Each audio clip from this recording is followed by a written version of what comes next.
Urusi imeshambulia mkutano wa makamanda wa Ukraine katika mji wa Sami na kuua zaidi ya watu 38. Taarifa hii inapewa nguvu na PMP Company Limited.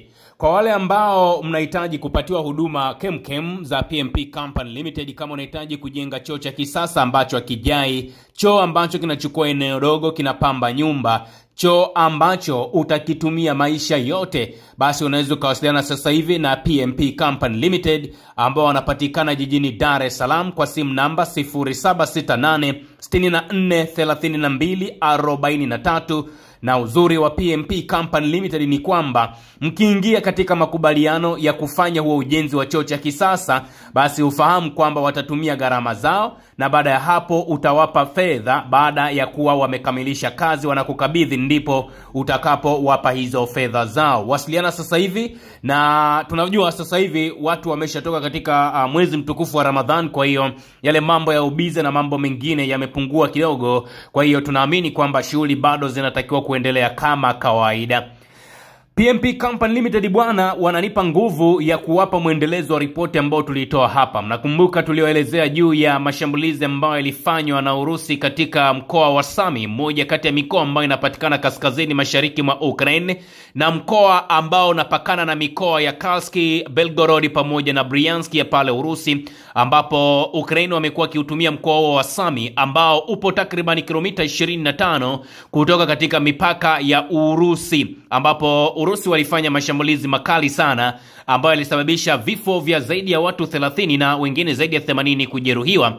Sasa Urusi imethibitisha kwamba makombora yake yalilenga mkutano wa makamanda wa jeshi la Ukraine katika mji wa Sami na kuituhumu Ukraine kwa kutumia raia kama ngao ya kibinadamu, baada ya Kyiv kusema kuwa shambulio hilo la Jumapili limeua zaidi ya watu 38 na likiwa ni miongoni mwa mashambulizi mabaya zaidi tangu vita kuanza. Shambulio hilo la Urusi lilikosolewa vikali na viongozi mbalimbali ulimwenguni ambao wametaja kuwa ni uhalifu wa kivita, ambapo rais wa Marekani bwana Donald Trump ambaye anapigia debe usitishaji mapigano amelitaja kuwa ni jambo la kutisha na kupendekeza kwamba Urusi imefanya makosa makubwa kufanya mashambulizi hayo. Kwa mara ya kwanza tangu shambulio hilo kutokea kwa zaidi ya saa 24 zilizopita, Wizara ya Ulinzi ya Urusi imesema kuwa jeshi lake lilirusha makombora mawili ya masafa mafupi aina ya Iskandar-M kuelekea katika eneo ambapo kulikuwa kunafanyika mkutano wa makamanda, na kudai kwamba ilisababisha vifo vya wanajeshi wa Ukraini wasiopungua 60. Ikulu ya Kremlin imekanusha madai kwamba jeshi lake lililenga raia na kwamba kulikuwa na kosa lolote katika shambulizi hilo. Majeshi yetu hulenga tu vituo vya kijeshi na vinavyohusiana na jeshi, amezungumza msemaji wa Kremlin bwana Dmitry Peskov alipoulizwa kuhusu shambulio hilo na maoni ya bwana Donald Trump. Wizara ya Ulinzi ya Urusi ilionekana kukiri uwepo wa vifo vya raia, lakini ikaieleza lawama wakazielekeza kwa Ukraini.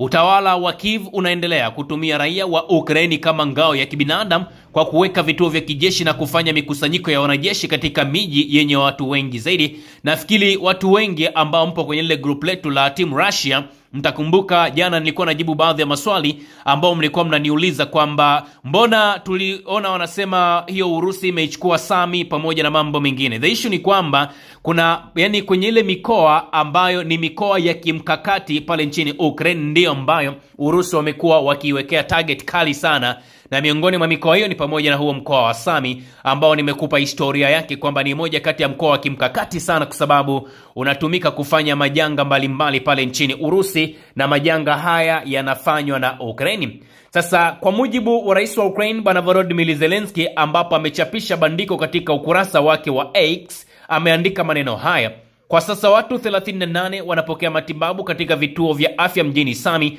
kufuatia shambulizi la kombora la Urusi ambalo limetokea jana, miongoni mwao wakiwa ni watoto 9. Watu 11 wakiwemo watoto 3 wapo katika hali mahututi. Kila jitihada zinafanyika kuhakikisha wanapata msaada wa hali ya juu kadri inavyowezekana. Shambulio la jana pekee limesababisha vifo vya zaidi ya watu 30 na kujeruhi wengine 119.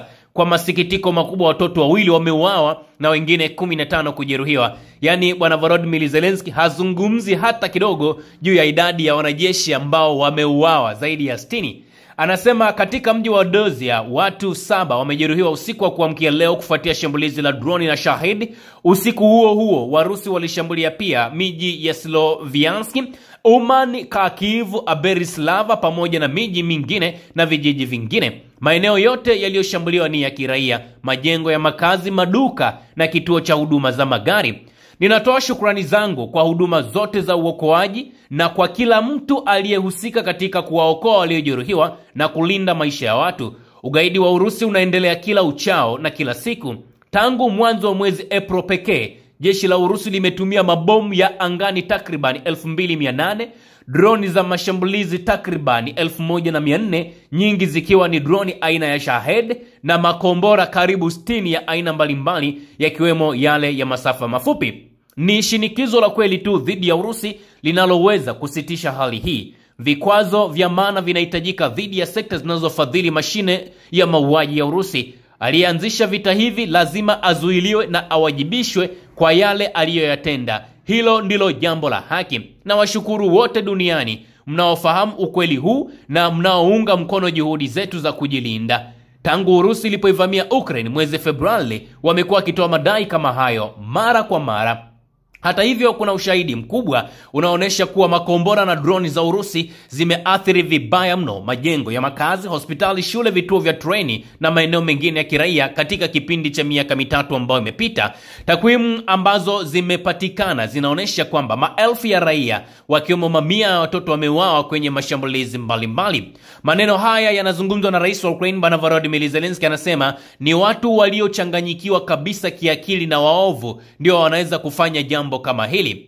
Huduma za dharura za Ukraine zinasema watu hao ambao wamefariki dunia wapo wengi ambao ni watoto. Mmoja kati ya mashuhuda ambaye alizungumza na vyombo vya habari anasema watu wengi waliojeruhiwa vibaya sana, kulikuwa na maiti nyingi sana. Watu walikimbia kutafuta hifadhi huku magari yakiteketea kwa moto na miili ya marehemu imeonekana kufunikwa na mashuka ya rangi ya fedha. Waokoaji wamekuwa wakichimba vifusi karibu na basi la umeme ambalo limeharibiwa vibaya mno. Kiev inasema mashambulizi hayo yanaonesha wazi kwamba Urusi haina nia ya kusitisha uvamizi wake, hasa baada ya Rais wa Urusi Bwana Vladimir Putin mwezi uliopita kukataa wito wa Marekani wa usitishaji mapigano kamili na usiokuwa na masharti. Shambulio hilo la Sami limetokea chini ya saa 48 baada ya mjumbe wa Trump Steve Witkoff kukutana na Putin kule St. Petersburg.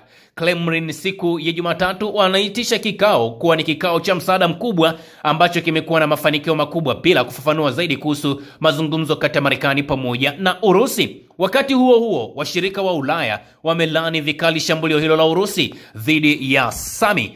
Na waziri mkuu wa Uingereza Keir Starmer, yeye amesema kuwa ameshtushwa sana, huku mwenzake wa Italia Giorgia Meloni amelitaja tendo hilo kuwa ni tendo la uoga kutoka Urusi. Wizara ya mambo ya nje ya Ufaransa imesema kwamba shambulio hilo pamoja na lile la wiki iliyopita liloua watoto 9 na watu wazima 9 katika mji wa Klevrihi ni uharibifu mkali kabisa wa kivita.